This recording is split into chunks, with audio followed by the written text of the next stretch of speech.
اسماعیل علیہ الصلوۃ والسلام کی وہ مروہ پہاڑی پہ ہوئی ہے، اور وہیں سے پورٹل کھلا اور دمبا آیا۔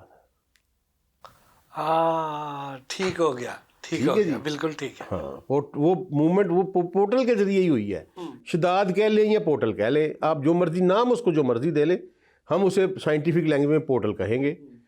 وہ پورٹل وہاں کھلا اور دمبا وہاں آیا۔ اس کے علاوہ ایک اور پورٹل کھلا جب لوگوں نے کہا اللہ کے ایک عظیم پیغمبر کو، صالح علیہ السلام کو، کہ اس پہاڑ سے اونٹنی نکال کے دکھاؤ۔ میں ابھی اس پہ ریسرچ کر رہا ہوں، ابھی یہ ادھورا ہے، میں کنکلوسیو سٹیٹمنٹ نہیں دے رہا، لیکن میں 50% کنونس ہوں کہ وہ پہاڑ بھی مروہ ہے۔ اچھا، اس لیے کہ ایک بڑا اسٹرانگ ایویڈنس ملتا ہے کہ ایک ہی شخص بچا جو کہ اس وقت کعبہ کے سین میں تھا، عاد کے عذاب سے، ٹھیک ہے جی، ایک ہی شخص بچا، سمود کے صالح علیہ السلام کی جو قوم تھی، صرف ایک شخص بچا، اور سید رسول اللہ نے فرمایا وہ اس لیے بچ گیا کہ وہ حرم صحن میں موجود تھا۔ تو اس کا مطلب ہے کہ ان کی قوم کا حرم صحن سے تعلق ہے۔ پھر رسول اللہ کی ایک حدیث ہے کہ میں اپنی آنکھوں سے دیکھ رہا ہوں کہ اس وادی سے صالح علیہ السلام گزرے تھے حج کے لیے۔ تو یہ مجھے لگتا ہے کہ وہ ادھر آئے اور انہوں نے کہا کہ اس پہاڑی سے، اس کی قوم نے کہا کہ ہمیں اونٹنی نکال کے دکھاؤ، تو وہ اونٹنی پھر نکلی وہاں سے۔ تیسرا، یہ دو ہو گئے مروہ کے بارے میں۔ تیسرا، قرآن میں قیامت کی جو نشانیاں ہیں نا جی، ان میں دو بڑی نشانیوں کا، صرف دو کا قرآن میں ذکر ہے واضح بائی نیم۔ ایک جوج مجوج اور ایک دابۃ الارض۔ اچھا، ٹھیک ہے جی، اللہ نے کہا کہ دابۃ الارض نکلے گا۔ دابا کہتے ہیں سر عربی میں، جس طرح ہم اینیمل کہتے ہیں نا، ہر چلنے پھرنے والا جو جاندار ہے اس کو دابا کہتے ہیں۔ مثلا زوالوجیکل سائنس میں انسان بھی ایک اینیمل ہی ہے، اینیمل کنگڈم سے ہی تعلق رکھتا ہے۔ تو دابا اسی اینیمیلیا کے برابر لفظ ہے۔ تو دابۃ الارض ایک ایسا جانور نکلے گا جو چلتا پھرتا ہوگا، وہ قرآن کہتا ہے کہ وہ تکلم الناس، لوگوں سے گفتگو کرے گا قیامت کے نزدیک۔ یہ قیامت کی بڑی نشانیوں میں سے ایک نشانی ہے، اور وہ رسول اللہ نے بتایا کہ وہ جانور بھی صفا کی پہاڑی سے نکلے گا۔ اچھا، ٹھیک ہے جی، اور وہ پھر اس کے پاس موسیٰ علیہ السلام کی عصا ہوگی، اس کے ساتھ پھر وہ نشان لگائے گا ہر بندے کے، یہ کافر ہے کہ مومن ہے، اور اس کے بعد ایمان کا دروازہ بند ہو جائے گا۔ کوئی بندہ اس کے بعد توبہ بھی قبول نہیں ہوگی، اور دابۃ الارض کی جب وہ باہر آ جائے گا جی۔ تو دابۃ الارض کا چونکہ قرآن میں ذکر ہے، اور رسول اللہ نے یہ بھی فرمایا کہ وہ صفا سے نکلے گا۔ اسی لیے اب آپ قرآن کی اس آیت پہ غور کریں کہ ان الصفا والمروہ من شعائر اللہ، بے شک صفا اور مروہ میری نشانیوں میں سے ایک نشانی ہے۔ ٹھیک ہے جی، یہ دونوں پورٹلز ہیں۔ اب وہ اس کو روک رہا ہے، شیطان کیا کر رہا ہے، کبھی اس کے اوپر انہوں نے پہلے وہ اوپر ایک لیپ سا کر دیا کرسٹل کا، پھر اس کے آگے اب شیشہ لگا دیا ہوا اتنا موٹا موٹا صفا پہاڑی کے آگے۔ مروہ آپریٹ ہو چکا ہے میری ریسرچ کے مطابق۔ مروہ والا جو پورٹل ہے یہ متعدد دفعہ آپریٹ ہو چکا ہے۔ ایک دفعہ ہمیں پتہ ہے صالح علیہ السلام کے لیے، ایک دفعہ اسماعیل والے دمبے کے لیے۔ صفا نے ابھی آپریٹ ہونا ہے، ٹھیک ہے۔ اس لیے شیطان کبھی اس کے آگے شیشے لگوا رہا ہے، کبھی اس کا سائز کٹوا رہا ہے، کبھی کچھ کر رہا ہے۔ کچھ نہیں ہونا وہی ہے جو میرے رسول نے کہہ دیا ہے۔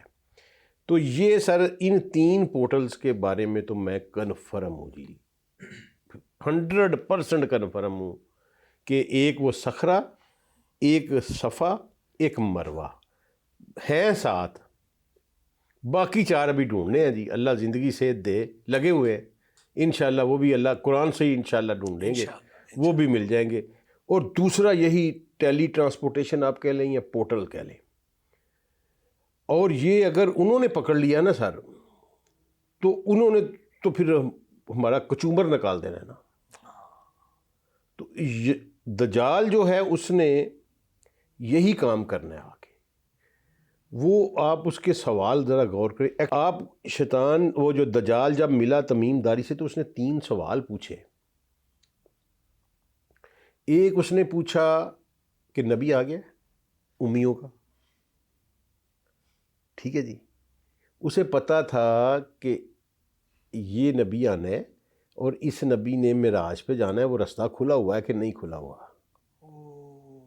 ٹھیک ہے. ٹھیک ہے جی. دوسرا سوال اس نے پوچھا کہ بیسان، اب میں انہی پہ جو میں نے کہہ رہا ابھی میں ریسرچ کر رہا ہوں، اس نے پوچھا تھا بیسان کا باغ کھجوریں دے رہا ہے کہ نہیں دے رہا. ٹھیک ہے. تو اس وقت تو صحابہ تمیم داری نے کہا کہ وہ دے رہا ہے. بیسان کا باغ اردن میں ہے جی. ٹھیک ہے. اس کا بھی اس سے کوئی تعلق ہے، اس جگہ کا بھی. تیسرا سوال اس نے پوچھا کہ بحر تبریہ میں پانی موجود ہے کہ نہیں موجود. کیونکہ وہ تو ختم ہو جانا ہے. ٹھیک ہے. ہاں جی. پی جانا. ٹھیک ہے جی. اب یہ 3 کویشچن جو ہے نا یہ بڑے، وہ کیوں پوچھ رہا تھا؟ اچھا، وہ ایکچوئل کنفرم کرنا چاہ رہا تھا کہ رستہ کون کون سا کھلا ہے ابھی تک. کیونکہ آپ کے یہ علم میں ہوگی کہ نوح علیہ السلام تک مخلوقات کی موومنٹ جاری تھی. اچھا. جی جی جی جی جی. نوح علیہ السلام بھی ایک کائنات سے دوسری کائنات جایا کرتے تھے. اور یہ جو اللہ نے کہا نا قرآن پاک میں کہ وہ اپنی قوم میں مبعوث رہے 1000 سال تک، الا آگے لفظ یوز کیا الا خمسین عامہ.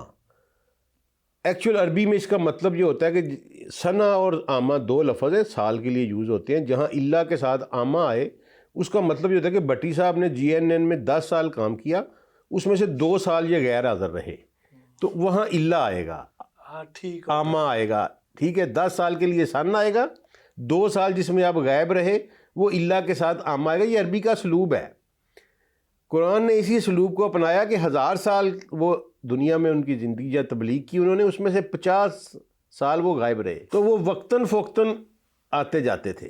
نوح علیہ السلام کے بعد اللہ نے وہ پورٹل بند کیے، جو کیونکہ ایک اور بڑی شاندار قرآن پاک کی آیت، قرآن سر بڑی کتاب ہے، ایک اور ملتی ہے کہ نوح علیہ السلام اپنی قوم کو کہتے ہیں کہ تم دیکھ رہے ہو اللہ نے اوپر نیچے 7 کائناتیں بنائی ہیں.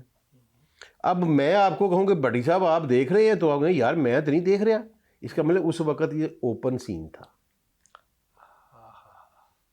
ورنہ نبی اپنی قوم کو یہ نہ کہتا کہ تم دیکھ رہے ہو کہ اللہ نے تباہ کن ایک دوسرے کے اوپر 7 جہان بنائے ہوئے ہیں، تم دیکھ رہے ہو.